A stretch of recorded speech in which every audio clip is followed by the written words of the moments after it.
লেখাটা একজন পুরুষের, অথচ প্রতিটা লাইন, প্রতিটা শব্দ মেয়েদের উৎসর্গ করে লেখা। একটা ঘর ভর্তি কিছু মার্বেল ছড়িয়ে দিন আর একটা কোণায় রাখুন কয়েকটা ভারী কার্টুন। এবার একজন একজন করে কয়েকজন পুরুষ এনে বলেন, তুমি যে কোনো একটা কাজ করবা, হয় একটা একটা করে মার্বেল কুড়াও, না হয় পড়ে থাকা 3টা ভারী কার্টুন সরাও। আমি একজন পুরুষ হিসেবে বলছি, একটা একটা মার্বেল কুড়ানোর চেয়ে ভারী কার্টুন সরানো আমার জন্য সহজ কাজ না। আমরা শুধু সহানুভূতি থেকে মেয়েদের জন্য ঘর ঠিক করে দেই না, বরং আমরা জানি আমাদের ধৈর্য কম, শক্তি বেশি।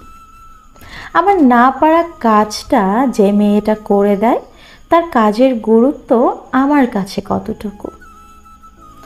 পুরুষ শাসিত এ সমাজে মেয়েটা নিজেও মাথা নিচু করে বলে সে নাকি কিছুই করে না। রাত 12টার পরেও মশারি গুছতে গুছতে মেয়েটা ভাবে সে একটা গৃহিণী। ঘুম থেকে উঠে সাজানো ডাইনিং দেখে চোখ দুটো চকচক করলেও দৃশ্যের আড়ালে থেকে যায় তার গরম চুলার ভাব। লবণ কম অথবা ঝাল বেশি আমাদের দৃষ্টি না এড়ালেও গরম তেলে ফোসকা পড়াটা ঠিকই আমাদের দৃষ্টির আড়ালে থাকে। যে নারী কিছুই করে না, সে নারীর সন্তানের দায়িত্বটা শুধু আপনাকে দেয়া হোক। আপনি তখন কার্টুনও সরাবেন, মার্বেলও কুড়াবেন, তবু বাচ্চার চিৎকার শুনতে ঘরে বসে থাকবেন না।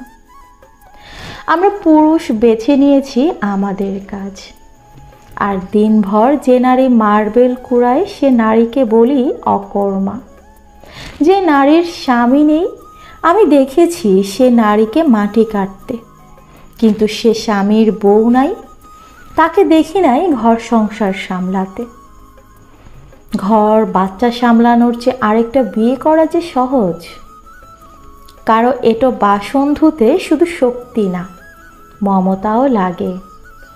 আপনি খাটলে বেতন পান, সে খাটলে ভালোবাসা পায় তো। লেখাটা সংগৃহীত কণ্ঠে সাদিয়া নাসরিন।